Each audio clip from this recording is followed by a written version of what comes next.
to today's webinar courtesy of the Kentucky Small Business Development Center in Louisville. Discover no-cost, valuable business services to help you thrive, whether starting your entrepreneurial journey or scaling your existing business. We have the resources and expertise to help you succeed. For more information, please visit our website or text 502-977-5800. Thank you for joining us today. Feel free to use the chat feature to ask questions or engage with our speaker. Let's get started.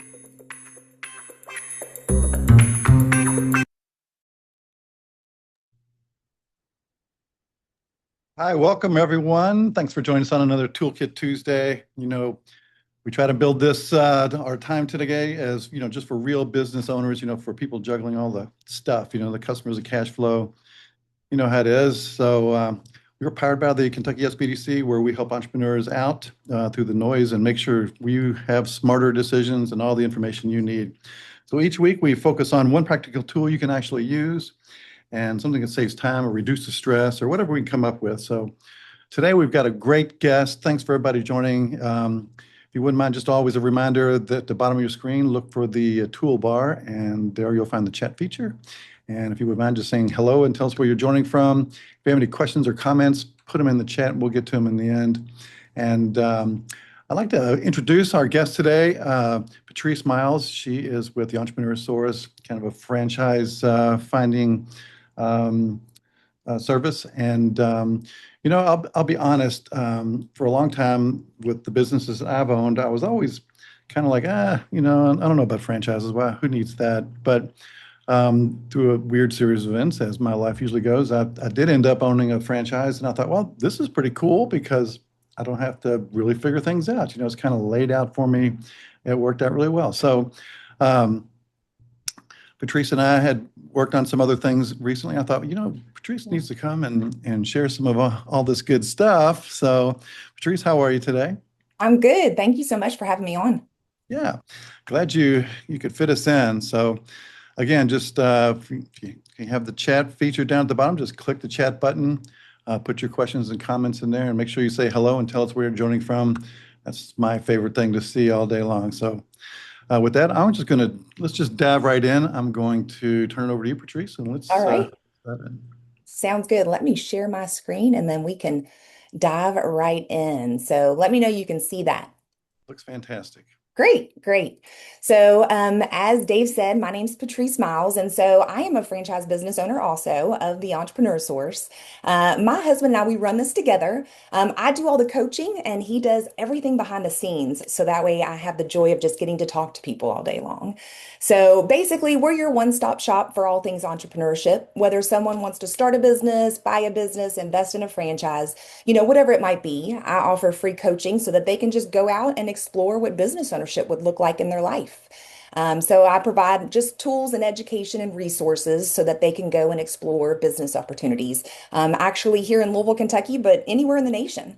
And about 80% of my clients do end up exploring the franchise world over acquisition and startups. And so I'm excited to be here today to get to talk to you all about our topic, which is understanding franchise ownership, what you really need to know before you invest. So before we dive in, though, I do want to tell you just a little bit about myself so you don't wonder why this woman is up here talking about franchises or why I'm even doing what I'm doing.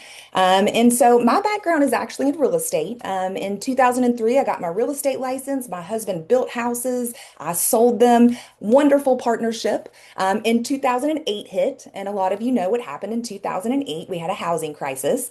But we decided it would be great to actually open a Keller Williams Realty brokerage. So myself and some other agents, we helped do that.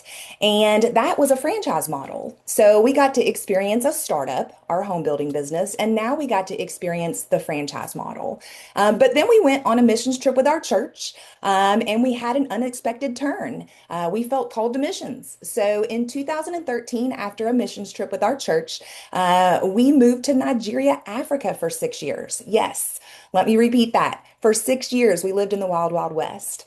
We took our two children, 7 and 9 at the time, and we worked alongside Samaritan's Purse to help rebuild this hospital that you see here. It had served thousands of people a year in the rural bush town of Egg Bay, and so we went and helped rebuild that. While we were there was little kids trying to actually come and get on our labor crews. They just wanted to make money to be able to pay school fees. And so we realized there was a huge need for education. And so we started a nonprofit called Care Africa, Children at Risk Empowered. And so today we operate a school with over 300 children and about 44 staff members. And we do continue to go back and forth between Nigeria and the United States when it's safe, to maintain the nonprofit work that we started. And I have an amazing team over there that's on the ground, and they run that nonprofit 100% without me. We returned to the United States in 2019, and like I said, we continue to lead that nonprofit. But when I got back, everybody was wondering, Patrice, what are you going to do? Aren't you going to get back into real estate? And I said a big no. No, I was not going to do that. The real estate market had changed a lot, and it was just not something I was ready to dive into. And then COVID hit 6 months later. So I was super happy that I did not go back into real estate. So instead, a firm approached me about doing business consulting and coaching. They thought that it would be a great fit because I had done the independent model, I had worked in the franchise model, and now nonprofit work. So for 4.5 years, I worked with small and medium-sized businesses, liberating them from chaos so that they could make time for what mattered most to them. I loved what I did. I loved my clients, but I had always been my own boss. And I really did not fit into the mold of that W-2 job. And so I decided I wanted to go out on my own. I did want to do it differently, though. I wanted to get people before they got into business ownership. I wanted to help people get started on the right foot so that they didn't make all the mistakes that I had seen for over 4.5 years working with small businesses. And so that is how I came across the Entrepreneur Source, which is a franchise. I wanted to get people before they made the leap into business ownership. So today, my role as a career ownership coach is to help people evaluate business ownership options with clarity before they make the leap. Now, sometimes that does lead to franchising. Sometimes it leads to buying an existing business or starting one on their own. And sometimes, guys, it leads to staying exactly where you are. And that is also a great outcome if it's an informed decision.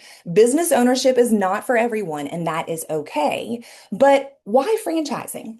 One important note before we dive in is I am not a franchise broker or a franchise consultant. I don't represent franchises. I represent my clients, and I coach them through a process to clarify if business ownership is a career path that could help meet their financial, lifestyle, and wealth and equity goals.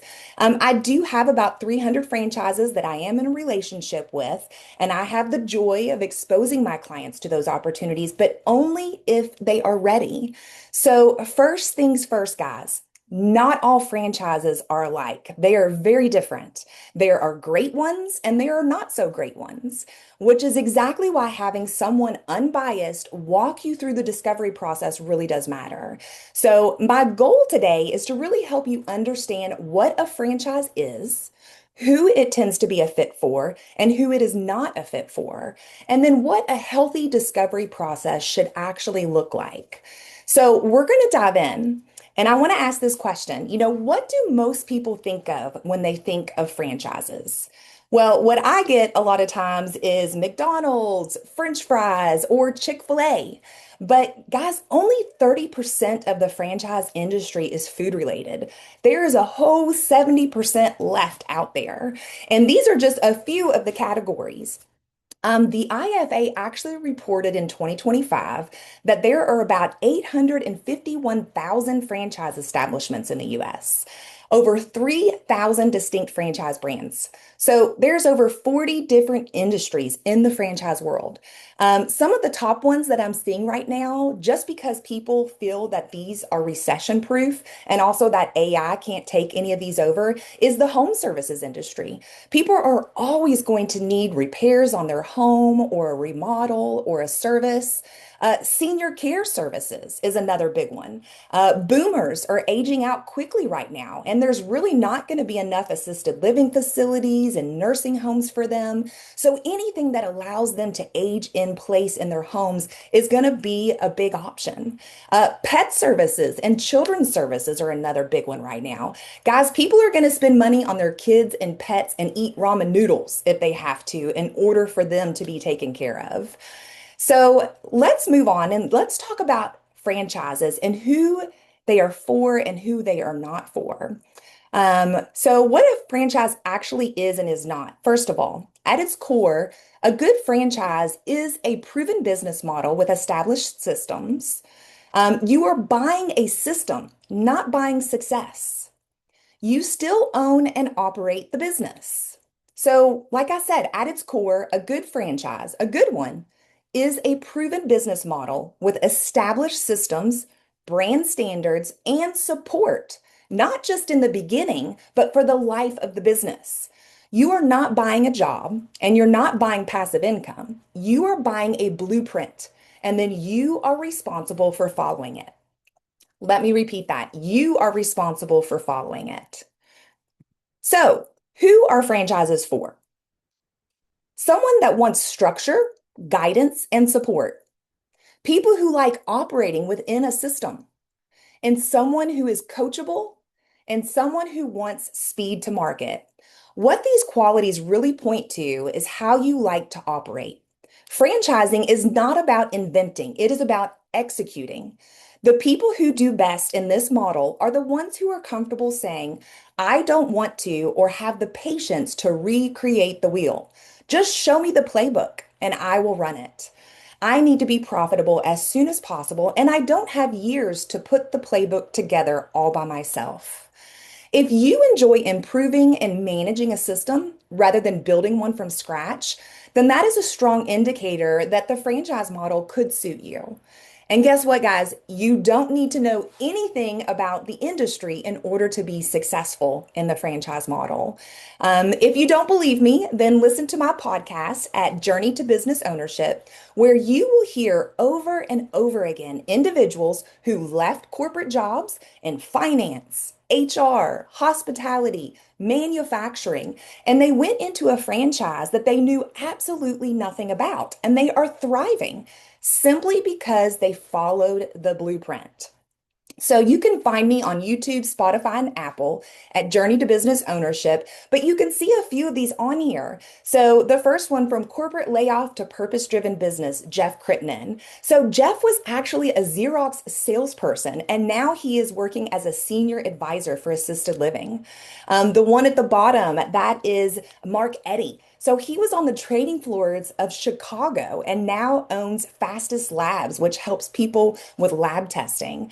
And the last one, if you guys haven't seen Clean Eats in J-Town or Middletown, that's Matt Hall. He was actually in automotive manufacturing before he went into restaurant ownership with Clean Eats. So having experience in the industry can actually sometimes hurt you over helping you. I always like to use myself as an example. You all heard what I did for 4.5 years in corporate America, coaching and consulting. What do I do now? The same thing, but it looks a lot different. When I invested in the Entrepreneur Source, I went in thinking I knew all types of different things about coaching and consulting. And guys, I actually fought against the model in the beginning because I thought I knew everything. And I watched other coaches that had never done anything in coaching and consulting come in and just get right on their feet right away. And so my experience in the beginning actually hurt me a little bit. I'm doing fine now, as you can see, but execution is going to trump experience every day. And so let me repeat that again. Execution of the model is going to trump experience every single day. So, who franchises are not for? Anyone who wants full creative control, someone who resists following systems, someone who wants a purely passive role. So let me talk about creative control a little bit. Notice I said full creative control. Not all franchises are the same. McDonald's is not going to let you change the recipe. But a smaller brand is going to have a lot more creativity. So take my brand, for instance. This webinar that we're doing today, my podcast, other webinars that I've done, those are all my own creation, and I own a franchise. Now, do I need those things to be successful? No. And are other coaches doing these same things? No. But I love creativity. And so I have to be creating. And I get to work with my franchisor, and they help me create those things by utilizing their marketing team to promote my creativity. But again, not all franchises are the same. Let's talk about resisting systems. Most franchisors want you to follow the system to the T in the beginning, at least, because that's what's been proven to work over and over and over again. And after you've been in the model for a year or two, you can start to identify how to put your own personality and creativity into the brand. But in the beginning, just follow the model. The last thing I want to talk about is passive. Even if a franchisor says that it can be absentee, I do not recommend this. You need to know the business and be able to step into it at any time and run it, even if you hire someone to run the business from you for day one. Guys, overall, franchising is not about creativity in the beginning. It is about execution. If you love building systems from scratch, starting a business may be a better fit for you. But if you love optimizing systems that already exist and work, franchising might be worth exploring. So, what training and support do I get? Well, franchises are designed to give owners the tools to succeed. So, training is normally going to include classroom training at corporate headquarters or virtually, hands-on field training, marketing and sales coaching, technology systems training, and operations and staffing guidance. It's also going to include your pre-opening and onboarding plan, business launch support, weekly, bi-weekly, or monthly coaching calls, webinars and continuing education, and normally an annual conference that you go to every year. Good franchisors, they are going to support you before, during, and long after the launch. Remember, I said good franchisors are going to support those things. They have as much of an investment in you as you have in them. And most are not going to make any money if you are not successful. So, learning what training you will get up front, not just for you, but also for your staff. And then also, what training will you get for the life of the business? These are very important things. The whole point of the franchise is training and things like this. Otherwise, you could just go out and start it yourself. So let's talk about how much all of this costs. What's the investment? So most people think that normally you're going to have to spend $500,000 to get into a franchise, but that's not necessarily the case. So let's start off with the franchise fee, the first part of your investment. Notice I said the first part of your investment. Most people just look at the franchise fee and think, oh, wow, that's not so much. But they aren't really looking at the full investment. When I'm working with my clients, I will make sure that we are taking that into consideration so that we're looking at the full picture of everything you need to make sure that your business can open its doors, but also keep the doors open. So the franchise fee is simply going to cover the one-time upfront payment. It's normally going to be anywhere from $30,000 to $75,000. It's going to give you the rights to brand, trademarks, and operating systems. And it's also going to include that initial training, that 1 to 3 weeks of training, and then that onboarding and launch support. So let's talk a little bit more about the franchise fee because there's a few more things. It's going to give you access to technology platforms and websites, your initial marketing launch plan and guidance, location selection, if it's going to be brick and mortar, and then negotiations to help you with that. And then that initial operational coaching. Basically, guys, the franchise fee gets you the business in a box. Everything that you would have and need to put together yourself if you were starting the independent model. You will have all of those things at your fingertips from day one with the franchise model. Websites, swag, business cards, CRMs, bookkeeping services, national discounted vendors for everything that you need to purchase. But as I mentioned, the franchise fee is not your total investment. It's just one part of it. So, what is the total investment? So, this is the complete cost required to open and operate the franchise until it breaks even. This total investment should be something that you think about whether you are starting a business from scratch or the franchise model, because you need to be all in order to see success as quickly as possible. So, the total investment, of course, is going to include the franchise fee, any equipment, furniture, and supplies that you're going to need. What about vehicles, if it's a model that has that? Initial inventory that you're going to need, that build out or those lease improvements, working capital, often 3 to 6 months, permits, licensing, insurance, professional fees, legal or accounting, initial marketing and launch budget. And all of this is normally going to range anywhere from $75,000 to $2 million. But most service-based franchises are really going to fall in between that $100,000 to $350,000 mark. Your investment range is really going to depend heavily on the model. If you're going with a location, a brick and mortar location, it's of course going to be more expensive than a home-based model or a mobile model. I also want to come back to the topic of working capital. That number can and often should include a salary for the owner. A lot of people assume that when they start a business, they have to completely sacrifice their income until the business becomes profitable. And that's not always true. And it's definitely not what I typically recommend. A business is much healthier when the owner is financially stable and not operating from stress or desperation. No one makes their best decisions when they are worried about paying their own bills.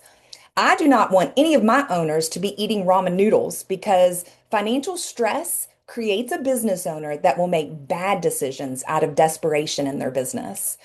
Guys, when most people's businesses fail, it's not because it was a bad idea. They fail because they run out of money. So when I am coaching my clients, we're going to put together what the total investment is so that you know the full picture of what this business is going to cost you, not only to open the doors, but to keep those doors open. So now we know what it costs to get our business in a box up and running.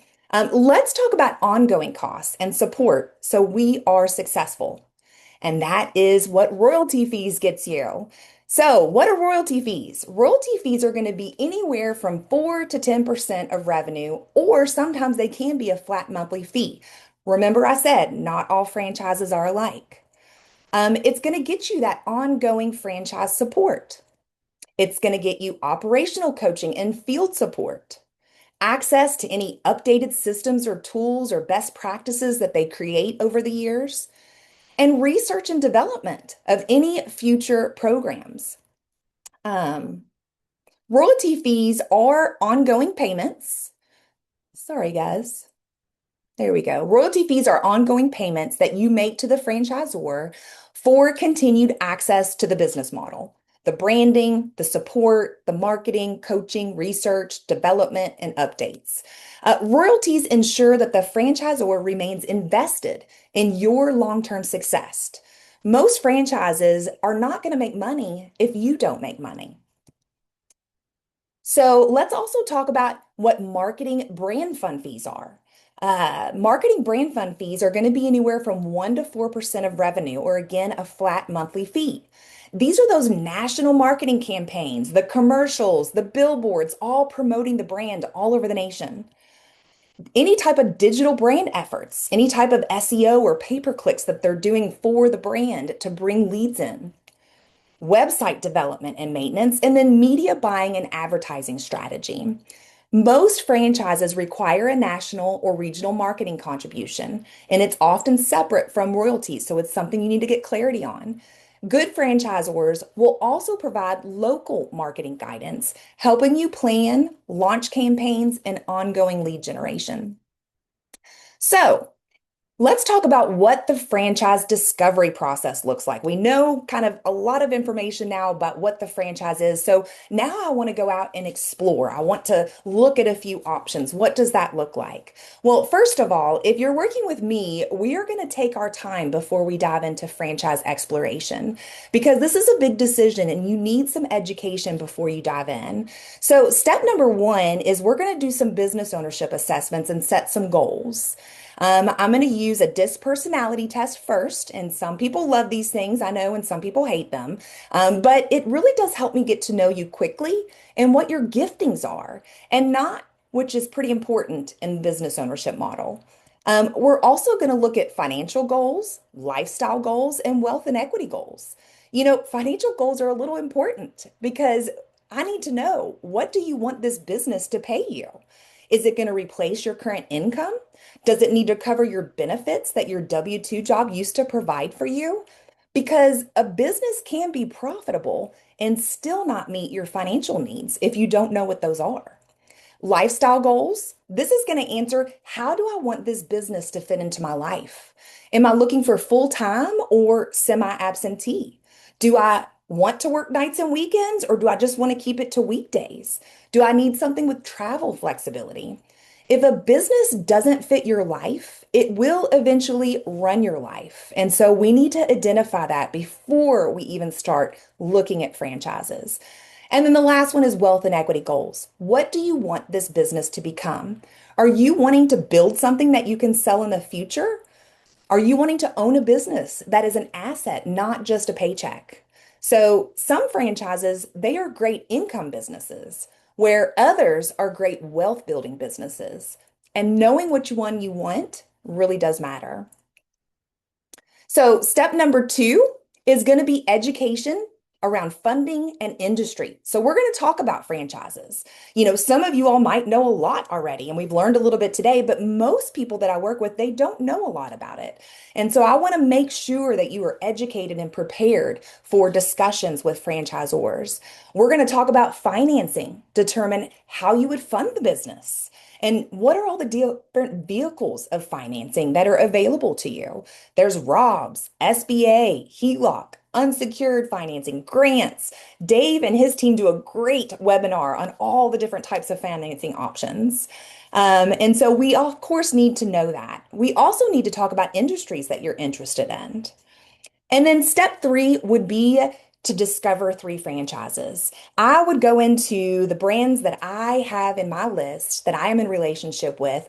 And based on your personality, your skill sets, and your goals, I'm going to pick three out for you to go out and explore.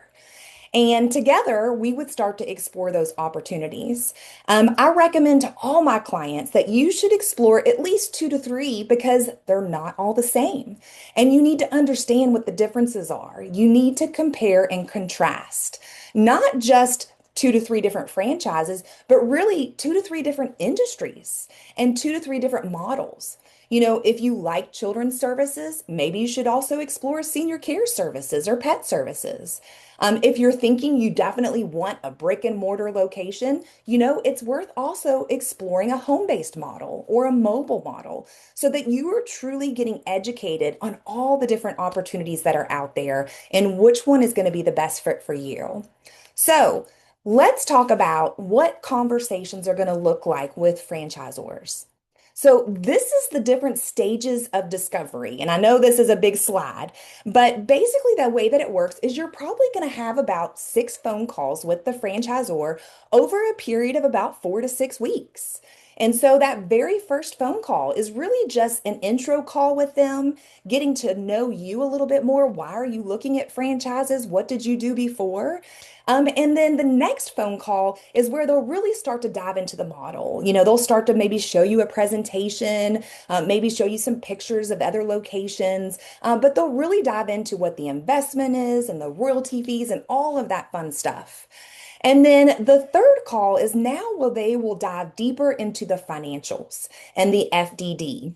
So, for those of you on the call that have never explored franchises before, that's a new term, FDD. So, let's talk about that. What is an FDD? Well, an FDD is a franchise disclosure document. Before someone can buy a franchise, the FTC, the Federal Trade Commission, requires that all franchisors must provide a franchise disclosure document, the FDD.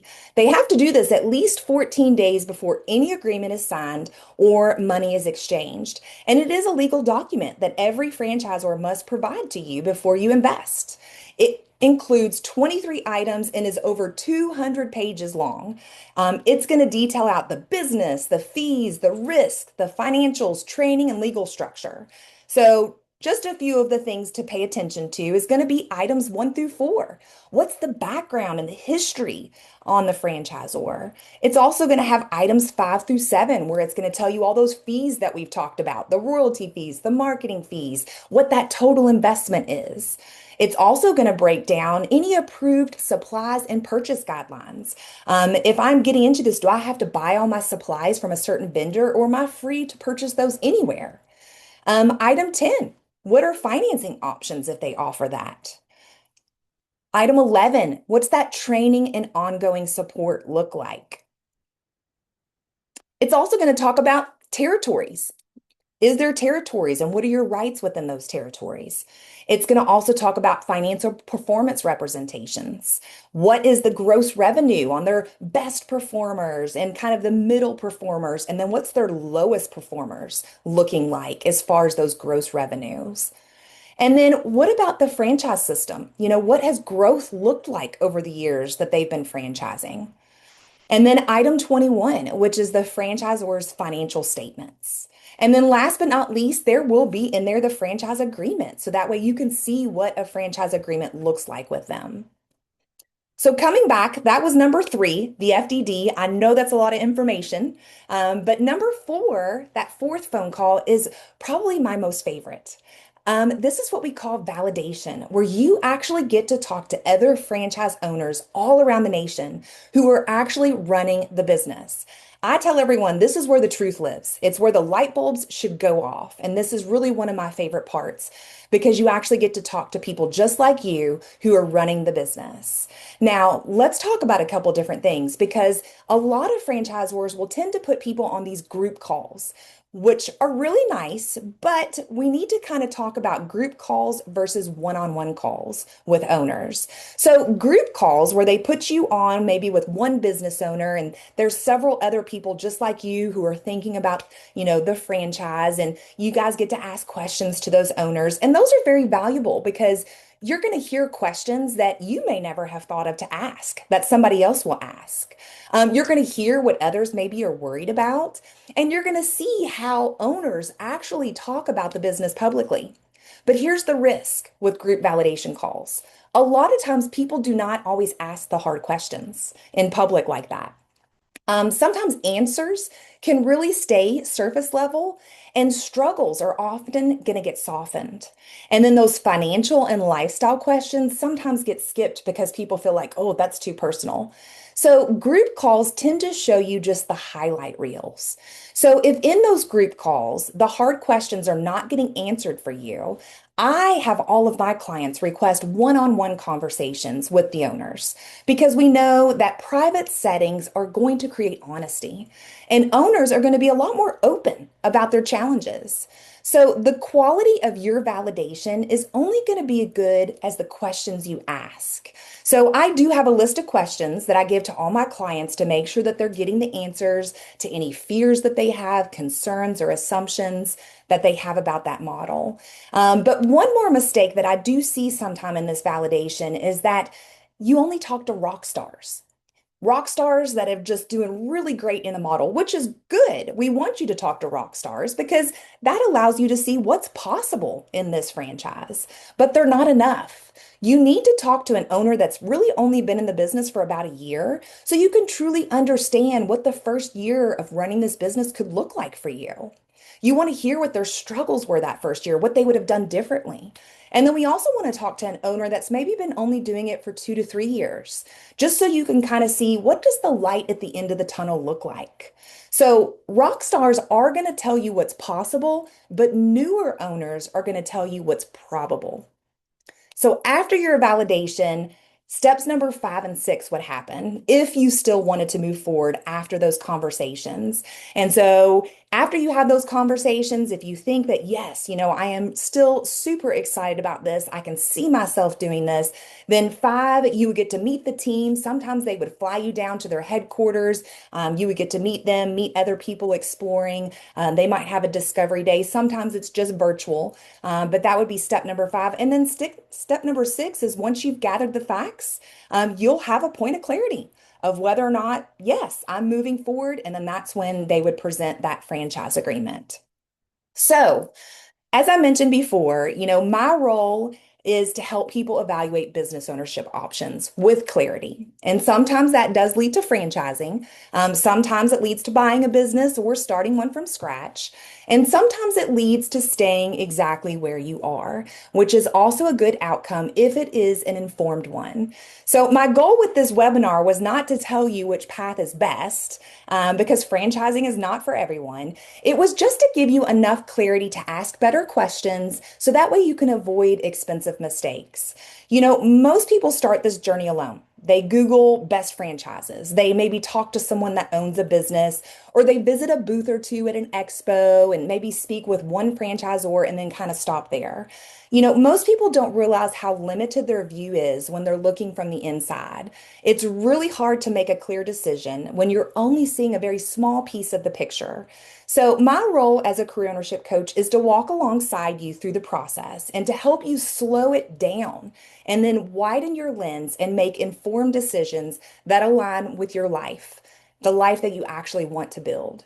And so, whether franchise ownership ends up being the right path for you or not, the goal is the same to make a decision that you feel confident about. And coaching is free. So, there is really no reason for you to do this alone. So, with that, I am excited to actually open us up to questions and answers, Dave. If there has been some that have been put in the chat already, or not, I don't know if you see any in there. But if not, please put a question. We'll be happy to stay as long as we need to answer those. Yeah, I moved from New York upstate. Love it up there. I was there up there a few months ago, and I'll be going Ah. back soon. Says it's impressive to hear of your contribution to our human fellows in Africa, the African continent. What amazing work. So hats Oh, off. thank you. It is definitely very purposeful for sure. Yeah. Tom asks, what is the biggest myth you hear about franchising that isn't really true? It's a good Um, one. I mean, of course, we tackled one of them today, which is that, you have to have industry experience in order to be successful. And we, of course, talked about that one. And I would say probably the other one is just this thought that it's so restrictive. And yes, there are ones that are very restrictive out there. But just thinking that you have no control, no freedom, almost like you're taking another job. And again, I'm not saying that's all of them, but I do hear that a lot in kind of one of those fears of the franchise model. And that's why it's good to explore a couple different ones so you can find Mhm. one that maybe doesn't have the restrictions that you kind of feared. But great Yeah. question. hmm Um, let's see. Steve wants to know, can you kind of clarify the pricing to work with you? Oh, good question. So Hmm I'm free. I do not get, you do not have to pay me anything. Just like Dave, also the SBDC has the joy of getting to walk alongside you. And we do not charge for that. I know the next question always is, well, how do you get paid, Patrice? And so I'll just go ahead and answer that. I am very much like a real estate agent for houses. They show buyers houses, 25, 50 houses until they find the one they love, and then they get a commission. The same for me. I walk alongside people, and if they decide to go into business ownership, I'd be compensated by the business that they went into. So, Tom asks, how do franchise systems help owners who don't come from a sales or a business background? very nice. So Yeah. again, all franchises are different. There are some that have lead generating platforms from day one, and call centers from day one that will actually go out, source those leads, talk to those leads, and just put them on your calendar.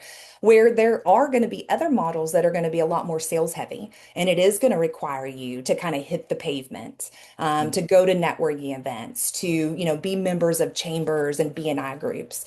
And so that's one of the reasons why we start off with those personality assessments and goals, is to kind of understand, what model are you a fit for? Can you handle something that's sales heavy, or do we need something that maybe the franchisor is doing more of that work for you? So another great question. Yeah, absolutely. Um, so Mahmood says, I have a question regarding Chick-fil-A. I've gone to the sixth stage, then declined Oh. without mentioning reason. Talk a little bit about that. Do you have any experience with those guys? I do not have any experience with Chick-fil-A because they, of course, run their entire model, from the corporate level. It's a very Yeah. different model than the typical franchise system in Mhm. regards to what you own and what you don't own. But as far as how they select candidates, I know and I've heard from so many people that have applied and applied and applied, and for a variety of reasons, are denied. But unfortunately, I don't know, what they're looking for in that particular area as far as the perfect candidate for that role. So I apologize. Yeah. Matt says, great presentation, Patrice. Can you elaborate on the wealth building franchise opportunities you were kind of speaking on early on? That's a good question. Yeah, yeah. So, for instance, what I do is not a wealth building franchise. I have no assets. I don't have anything to sell. We're a brick and mortar location that's going to have equipment and services, industries where you have, repeatable clients, for instance, like a residential maid service where you've built up a book of business with 200 homes that you're cleaning and you have this reoccurring revenue. That's going to be a sellable asset compared to someone like me that's completely, virtual service based. But again, it's what you're looking for. I wanted something, that did not have any employees. I had gone the route before where I had plenty of employees, and my husband and I wanted something that we could travel around and be virtual and do it from anywhere. So that we were okay with that. But yeah, great question. Yeah. So a couple folks would like your contact info. Maybe you could put it in the chat for everybody. Yeah, that would be great. Let me stop and Yeah. share my screen. And you, of course, can also find me on LinkedIn, Patrice Miles, career ownership coach. And then my website is journeytobusinessownership.com. So feel free, of course, to check that out too. But I'm going to put my information in the chat. Yeah. And then, was there any more questions? Um, no, that's about it. Um, let's see, here we go. Steve again asked, is there a rule of thumb if the franchise fee is X, it will cost Y to get established? If the as far as like a percentage, no, because I mean, ultimately, I mean, if you think about brick and mortar, that's going to Yeah. be a huge difference in percentage because of your build out and your lease. Where something like me that's virtual that has literally no overhead whatsoever, the investment's going to be very minimal. But as I mentioned, the franchise fee is going to be anywhere from that 30,000 to 75,000. And again, it doesn't mean that some can't be much less and some can't be more than that, but that's just kind of the average. But Yeah. yeah, another great question. Yeah, I've had good experience with the two franchises I've owned, and again, I didn't plan on getting into franchising, but Mm. did, and it was great. I didn't know anything what I was doing, but I was trained up very quickly and got really good at it fast. So it was great. Yeah, yeah. I see Steve asked if how do Mhm. you trust that the published amounts are accurate? Uh, I'm assuming you're talking about the item 19, which is those financials where it talks about kind of the gross revenue. And that's a great question. And that's something that we definitely dive into and make sure that you do get accurate information. Normally that item 19 breaks down kind of the top tier of all of their franchisers. I'm sorry, franchisees, and then it'll have kind of the average and then kind of the bottom producing ones. But the way that we verify that information is when you go into validation and you talk to other owners. A lot of my clients sometimes are like, oh, I can't ask them what they make. I'm like, no, we are going to ask them, what is your gross revenue? What are you making? Right. I have even had some owners be so gracious to even send a profit and loss statement over from their QuickBooks, just to show what they're doing. And so, if you could talk to franchisees and they are not willing to share all of that information, that would cause some red flags for me. But if, most of the ones when we are talking to them, they are excited to share, they are excited to tell you, how great things are, and they want to, of course, support you, even after those conversations. And when you have those conversations and they're excited like that and willing to share, it tells you a lot about the brand compared to ones that are kind of, not returning your phone call or not wanting to take time to talk to you. That would cause some concern. But great question. So Matt asks, could you talk a little bit about the pros and cons of being a single unit owner versus a multi-unit franchise? Yeah, pros and cons. I mean, I don't necessarily know if there would be, one way or the other. It really is unique for each person, And again, when I do the disc and hear kind of the goals, a lot of my clients are just fine with, hey, I just need to make $60,000 a year and be able to have time with my family. And so single unit's probably going to be the best option for them. But then I have some that have some big financial goals, and multi-unit's going to be the only way that they're going to reach those goals. And I'm very honest and upfront with them in the beginning. Okay, this is your financial goal. I need to tell you now that's going to mean multiple territories or multiple locations. And are you okay with that? So not necessarily pros and cons, it's just what are you a fit for? What are your financial goals? And then if I'm sitting here thinking about it, I mean, one of the, of course, pluses of having multiple territories or, multiple locations is, marketing, of course. Normally one's already doing a lot of the marketing, so it kind of opens that up for that second location to where the second location or second territory should not be as difficult to get off the ground since you've already done it once. And if your marketing efforts are already being put forth, you shouldn't have to do so much more. So that second location or second territory shouldn't cost you as much the second time around. But great question. Yeah, absolutely. Um, so Steve goes back. I've heard that sometimes franchisors can pick and choose uh, who they share or what they share. Um, Sometimes choose what they share.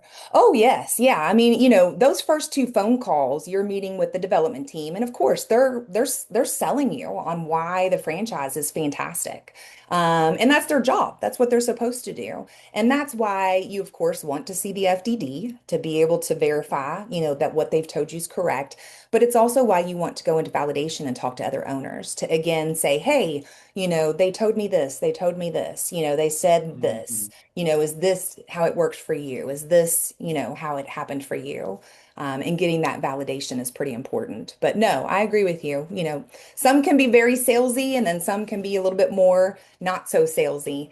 So you just kind of have to prepare yourself for that. And again, have someone like Dave or I walking alongside you so you don't do it by yourself.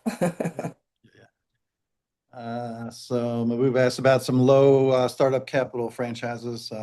So I think that Maboob, you should probably just reach out to Patrice and start Yes, the please do. exploration process. That's probably the best way to do that. Yes, yes, we can Um, definitely talk about that. Tom asked, do you have any partners that assist with understanding how to fund a business? Yes, So I have tons of partners. I know Dave does too, that are happy to meet with you and talk about the different funding options that are out there because there, of course, is plenty of vehicles to get you to your business ownership goals if that's something that you want to do. So, again, a topic of discussion and coaching for sure. Hmm. Absolutely. So, well, I think that's all the questions we have. This has been fantastic, Patrice. As always, Good. you're a great speaker. It's really great to learn from you. Thank you. I enjoy it. Can you tell? You do a great job. Do good stuff. Thank you. Thank you. Well, Uh, yes. And of course, would love to continue conversations with anyone. You can email me or text me at that number, and we'll definitely get a consult set up. I normally like to just have about 30 minutes just to talk a little bit more about what your goals are. And then we have those business ownership assessments as kind of that next step. So Mhm. Yeah. Yep. Patrice, thank you so much. thank you. Everyone, we will email all you guys a copy of the recording and anything else that Patrice would share with us, we could share with you, and then Patrice's contact info, so you can reach out to her and get connected. So what a great resource. Thank you so much, Patrice. Thank you, Dave. And we will see everyone next week on another Toolkit Tuesday. Have a good Tuesday and see you next time. See you next time.